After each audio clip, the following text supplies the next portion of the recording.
सहूलतकारों की तरफ से दिए गए टाइटल डिजिटल दहशतगर्दों ने मुल्क में एक और दहशतगर्दी कर डाली।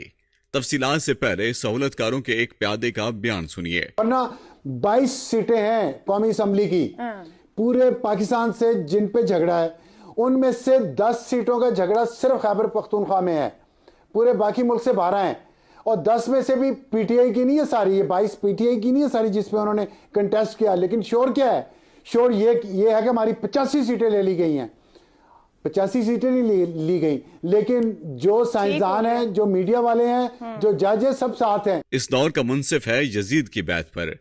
अबसार आलम सहूलतकारी का धब्बा और दागदार माजी के साथ आज भी अपना मुंह काला करवा रहा है।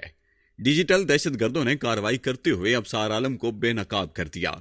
अबसार आलम की प्लांटेड खबर के मुताबिक यह 22 सीटों का झगड़ा है और इसमें से 10 सीटें केपीके की हैं, जबकि हकीकत यह है कि पाकिस्तान भर में 80 सीटों के फार्म 45 जिनके मुताबिक पाकिस्तान तहरीके इंसाफ के उम्मीदवार जीते हुए हैं, लेकिन फार्म 47 के मुताबिक नताइज तब्दील करके पाकिस्तान तहरीके इंसाफ के उम्मीदवारों को हरा दिया गया।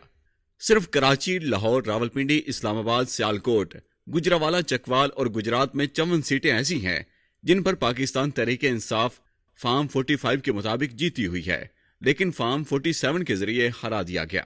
अबसार आलम के जरिए खैबर पख्तूनख्वा के मुतालिक फेक न्यूज चलवाई जा रही है। खैबर पख्तूनख्वा में फार्म 45 के मुताबिक पाकिस्तान तहरीके इंसाफ अपनी सारी सीटें जीती हुई है। कोई एक भी सीट ऐसी नहीं जिस पर फार्म 45 के मुताबिक तहरीके इंसाफ हारी हुई हो। अबसार आलम माजी में भी नून लीग की सपोर्ट और पाकिस्तान तहरीके इंसाफ की मुखालफत करते रहे हैं, लेकिन अब की बार डिजिटल दहशतगर्दों ने इन्हें फेक न्यूज के पीछे छुपने की जगह नहीं दे रहे। एस्टेब्लिशमेंट और नून लीग पेड सहाफियों के जरिए अपनी मनपसंद और फेक न्यूज शाया करवाकर अपनी मकबूलियत, जबकि मुखालफिन की किरदार कशी करती रही है।